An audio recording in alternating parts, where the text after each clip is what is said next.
Hello, everybody, and welcome back. Well, later in the week, I'll catch you guys up on what I've been doing, my travels, etc., etc. But for now, we are going to jump right into this video. Today, as a royalist or monarchist, someone who actually wants to preserve the monarchy in order to maintain part of our history and culture, I do need to ask a question of you all, and it is a question first posed by Mexit Hexit BRF on Instagram, but which really made me stop and think, and today I want all of you to do the same. The question is, are we in the 21st century, or are we still in a feudal backward time? We are indeed in the 21st century. So, in the 21st century, how can royals be held accountable? And folks, like Mexit, Hexit, BRF, I do not mean this sarcastically. No, no, no. I'm actually quite serious and honestly want you to take a moment and think about it, because on this channel we are talking about the royals, but the question applies to many other rich and powerful people whose names, if mentioned on this platform, will likely get me kicked off and the channel closed or banned. But for the duration of this video, please apply my words and my sentiments not only to the royals, but also to others. And as we chat again today, let's put our thinking caps on and reflect a little. So, Prince Charles attended the G20 summit in Rome and is now attending the COP26 in Glasgow, or the COP26 in Glasgow, Scotland. Now, on the day Prince Charles delivered a speech in Rome for the G20, which was attended by the likes of Joe Biden, Prime Minister Boris Johnson, and the French President Emmanuel Macron, he also left Rome for Glasgow on the same day in a bit of a rush. Now, why did he leave in a bit of a rush?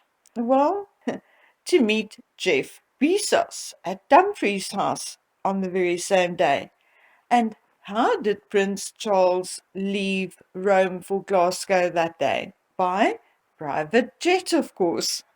Okay, now, how did Mr. Bezos and his girlfriend, Miss Lauren Sanchez, get to Scotland from Turkey, where they were celebrating fellow billionaire Bill Gates' 66th birthday, as and while they were vacationing on super yachts? Well, my dears, Mr. Bezos and Miss Sanchez flew to Turkey, and from Turkey to Scotland via private jet, of course. How else? So, Prince Charles took a private jet to Rome and back to Scotland. Mr. Bezos took a private jet from Turkey to Scotland.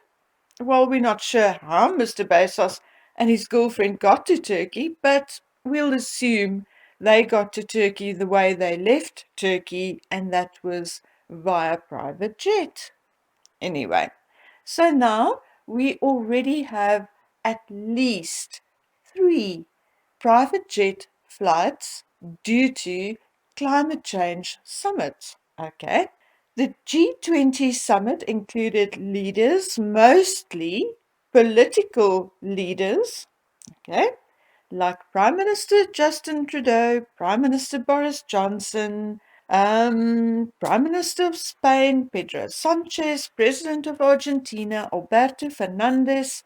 But anyway, the G20 summit in Spain was attended by Argentina, Australia, Brazil, Canada, China, Germany, the European Union, France, India, Indonesia, Italy, Japan, Mexico, Russia, Saudi Arabia, South Africa, South Korea, Turkey, the United Kingdom, and the United States.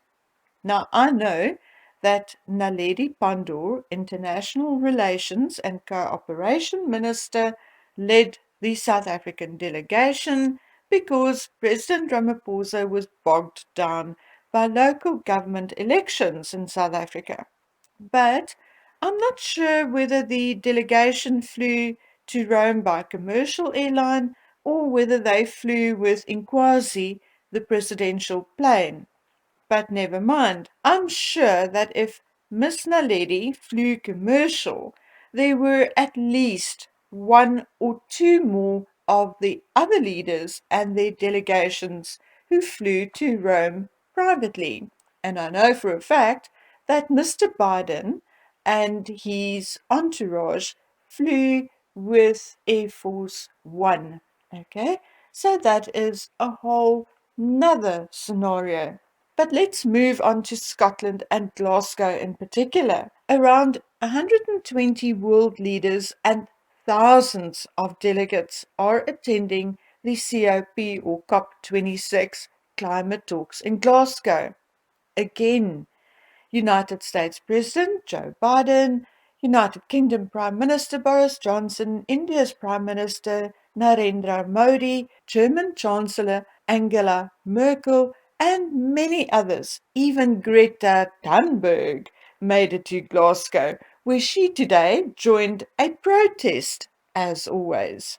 The point that I wish to make is that the world leaders somehow made it from their countries to Rome and from Rome to Glasgow, and will then eventually fly back to their own countries, many of them on their private jets or private presidential planes. Now, I'm not going to do it because I'm way too lazy, but I would love for someone to calculate the carbon emissions from these two climate change summits. And then we are not even talking about all the rubble, all the rubbish, all the food wrappers, all the papers they've made notes on, blah, blah, blah, blah.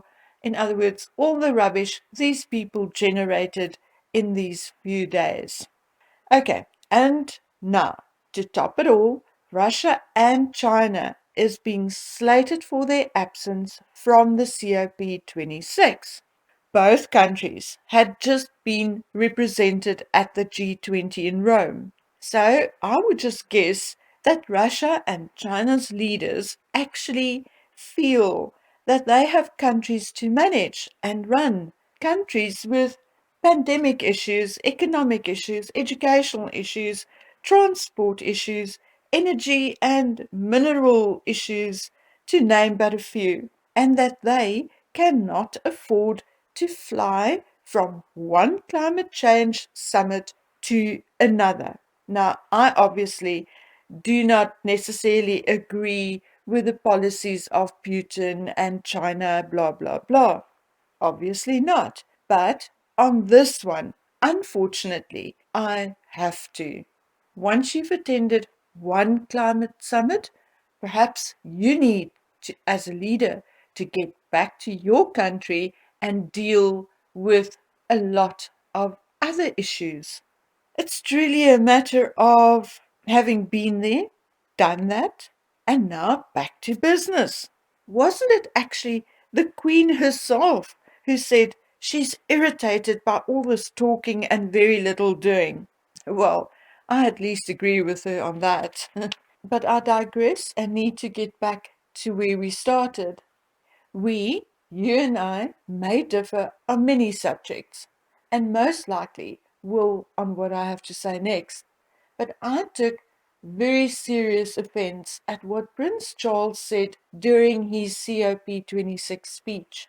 In his opening, Prince Charles argues that a warlike footing is needed to tackle the climate crisis, and then he calls for a vast military style campaign to address environmental issues. And later he repeats himself and he states, we need a vast military style campaign to marshal the strength of the global private sector. My friends, if these words do not make you uneasy, then I do not know what will. Let me explain my own unease. We have just gone through a pandemic, or are still going through a pandemic where we are being forced to wear masks. Well, I actually don't mind wearing the mask. It covers my wrinkles and saves me on makeup and lipstick and other people's bad breath and smells, blah, blah, blah. But anyway, there are the masks, and we are told how many people we can allow inside our businesses, how many people can attend a funeral or a wedding, and cannot travel unless vaccinated. So, yes, there are people like me at my age who just don't give a shit anymore and just do what I'm told because it is a lot less hassle than fighting. But the fact remains, we are being told what to do, how to do it, when to do it. And if we do not comply, we are being penalized and have privileges removed. For example, if you don't wear a mask, you cannot enter a store to buy food. This in itself is maybe not a major issue and may just be considered being mindful of others, but it's also about control and creating a mindset of accepting control. You see, today it is about a small little mask, which may appear to be a very small sacrifice, but tomorrow it is something a little bigger, like a vaccination, which in my case I got because I was desperate to see my daughter again. And so has many others for similar reasons. So, what is next? Okay, it's already clear that the elites are running a very high stakes bid for running the media and social media narrative. And in one of my next videos, I'm going to explain and draw you a picture of just how far reaching the media houses, the Harkles, and Prince Charles are aligning themselves with, how far their reach actually are. Your eyes will pop. Their business interests goes far beyond just their media brand. I promise you that. But that is a video for later in the week. But suffice it to say, in the next few weeks or months or maybe a year or two, we'll see more and more manipulation of the media and social media as this core of rich elite put their money, clout, or power into manipulating the narrative and ultimately to halt your and my freedom of speech. Okay, guys, so let's just get back to where we were. So it was the pandemic, then media interference, and now we have Prince Charles using the word war, WAR, in the same sentence as climate change, while in the meantime jetting all over the world to sell this ridiculous concept. Warlike footing. What the heck does this mean? Is Prince Charles proposing a special force to monitor everything we do, from how much water and electricity we use to what we drive, how often we drive our vehicles, how often we fly, and where we fly to? If that is the kind of thing he is talking about, then I say, if you, Prince Charles, with all due respect, you are a 72-year-old privileged rich man who was born into your position and did zilch to earn it. And you shall not tell me how or where or how often I drive my vehicle which I paid for, or how often I can visit my children who live in another country. You shall not tell me when or for what I can or cannot switch on my electricity to do what I have to do and which I am paying for. You, my dear prince, is neither a dictator, a global lord, or God. Get it? Next, a warlike footing. Is the man insane. Seriously, what does he mean by this? That he will have people arrested who use more than their allotted quota of electricity or fuel? Really? This is delusional. It is totally delusional. It is even more delusional coming from a man who took 2 private jet flights in 1 week to attend these summits. A man who did nothing when attorneys got all of the Queen, his mother's, properties in Scotland exempt from Scotland's new Green Bill. But let us look just a teensy-weensy bit closer. In April 2021, a private jet company, Stratos Jet Charters, analysed the Royal's travel reports for the last 5 years. It was found that the top members of the monarchy amassed nearly 550,000 airline miles, with Prince Charles travelling the most. Charles's longest trip was 18,000 miles through Singapore, Brunei, Malaysia, and India. His most expensive one was his 2019 tour around the Caribbean. And now, listen to this. 61%. Yes, let that sink in, my dear friends. 61% of Charles's official international travel occurred via private jet. Shall we have a moment of silence for that to sink in? Now, trips within the UK and personal vacations were not included in these calculations. And just for context, the royal family racked up 545,161 miles over 92 trips solely in international travel between 2015 and 2020, which, to put into a better frame or picture for you, is equivalent to traveling from Earth to the moon and back, plus 3 complete loops of the Earth's circumference.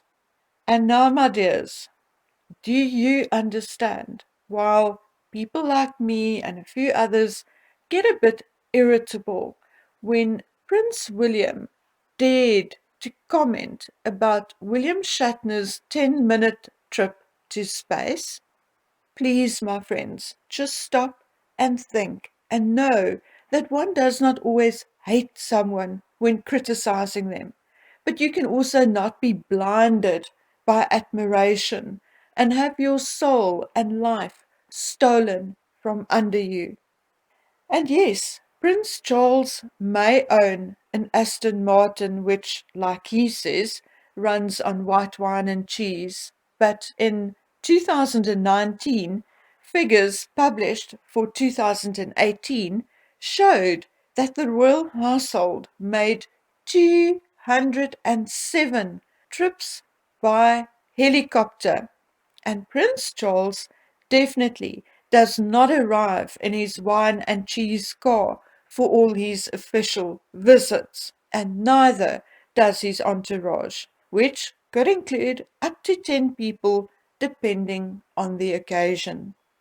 Now, by now, of course, you get what I'm getting at, but let me explain my rationale anyway. Here we have a man, a family, with a carbon footprint even we mere mortals can only dream of, basically threatening military or warlike action to curb our or our business's carbon emissions. Who is this man? Or who does he think he is? Some global demigod?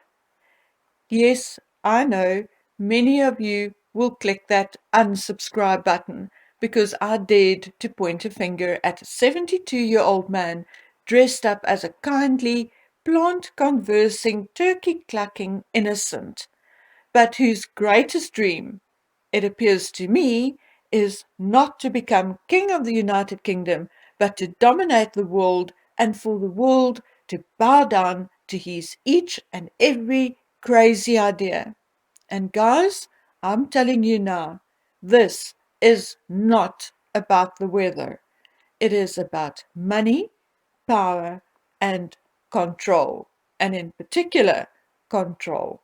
Believe me or don't, if I'm still around 10 years from now, we can revisit this conversation. So, my dears, I think this was serious enough. It certainly got my blood pressure up. So let's leave it at this and rather just quickly talk about what we'll talk about next time. So next time we'll talk a little about the dinosaurs, Meghan Markle, and Mr. Brad Pitt. So how is that for variety? Okay, guys. So until we meet again on that particular video, please take good care of yourselves. Bye.